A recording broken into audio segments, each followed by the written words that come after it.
Herkese merhaba. Kanalıma hoş geldiniz. Maalesef kötü bir haberle karşınızdayız.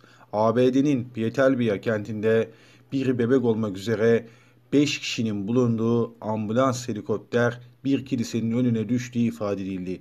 Helikopterdeki bebek, hemşire ve 3 mürettebatın durumlarıyla alakalı yapılan açıklamada bebek ve hemşirenin durumlarının iyi olduğu, 3 mürettebatın ise durumlarının hayati tehlikelerinin bulunduğu ifade edildiği yapılan açıklamalara göre bebeğin rahatsızlanması sonucu havalanan helikopter bebeği aldıktan sonra hastaneye gitme aşamasındayken kilisenin üzerine düştüğü ifade edildi. Henüz belirlenmeyen bir nedenle düştüğü ifade edilen helikopterde 3 mürettebat, bir hemşire ve bir bebek bulunuyordu. Mürettebatların üçünün durumlarının ağır olduğu ifade edilirken bebek ve hemşirenin